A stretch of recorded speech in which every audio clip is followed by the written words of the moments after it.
안녕하세요. 자산미학입니다. 최근 정부가 대출 규제 정책을 발표했습니다.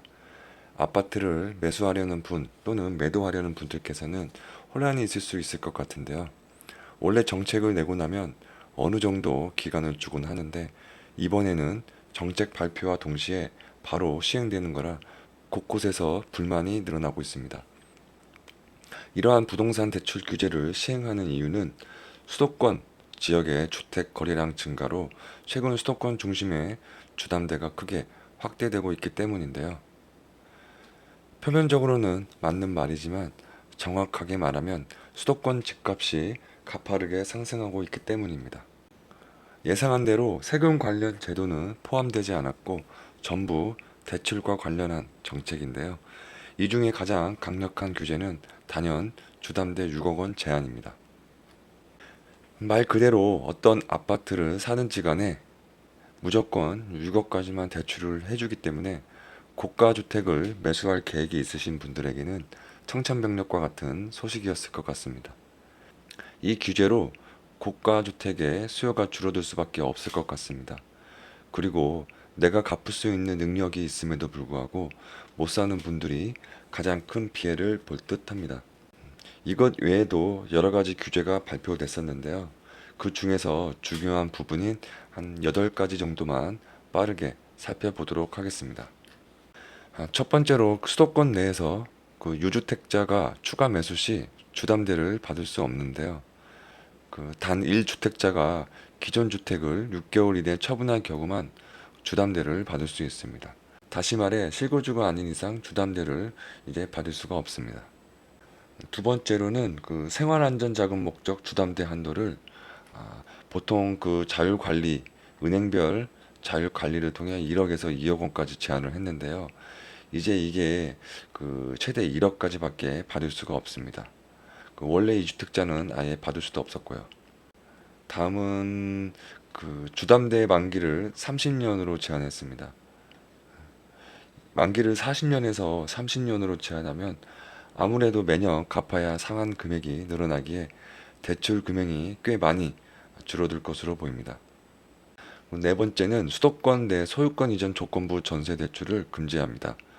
갭 투자 목적의 주택 구입에 구매권 대출 자금이 활용되지 못하도록 규제하는 건데요.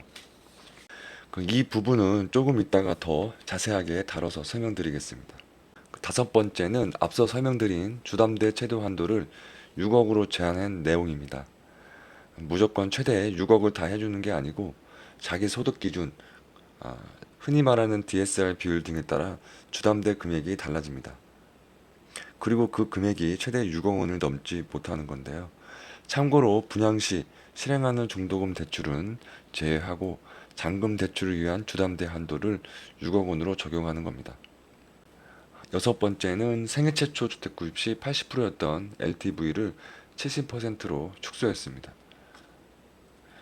그리고 일곱 번째로는 정부 정책 대출 한도를 축소했는데요. 그 디딤돌 대출과 버팀목 대출 금액이 평균 한 5천만 원 정도는 다 줄어들었습니다. 근데 그 저소득 서민 대상으로 대출을 제한하는 건 굳이 했어야 했나라는 생각이 듭니다. 그리고 마지막으로는 주담대를 받는 경우 무조건 6개월 이내에 실거주를 하셔야 합니다. 대략 한 8가지 정도를 살펴봤는데요. 여기서 가장 중요한 건 이 모든 규제는 그 수도권에서만 시행하는 대출 규제라는 점입니다. 이런 정책 의도는 지방 부동산 활성화를 도모하는 의미로 받아들여도 무방한 듯합니다. 이제 아마도 많이 궁금해하시는 부분이 소유권 이전 조건부 전세 대출 금지입니다. 이제 갭 투자는 불가하다고 이해하시는 분들이 굉장히 많은데요. 결론은 변함없이 갭 투자는 가능하나 단 몇 가지 제한 사항이 있는데요. 이 부분을 조금 더 자세하게 예를 들어 설명드리겠습니다. 아파트를 매수할 때는 매물이 보통 두 가지 정도가 있습니다. 하나는 이미 전세가 껴있는 매물과 다른 하나는 바로 입주가 가능한 매물인데요. 먼저 이미 전세가 껴있는 매물입니다. 쉽게 말해 매도하려는 집이 이미 세입자가 살고 있는 매물을 말하는데요. 이는 이미 세입자가 살고 있기에 갭 투자하시는 데는 아무런 규제가 없습니다. 만약 지금 살고 있는 세입자가 만기가 다 돼서 나가면 다른 세입자를 구해야 하는데요. 이때 이 새로운 세입자는 전세 대출을 받는데 아무런 문제가 없습니다. 다음은 세입자가 살지 않고 매도하려는 집주인이 실거주하거나 빈집인 매물입니다. 이때가 이번에 시행하는 대출 규제에 적용을 받을 수 있다는 건데요.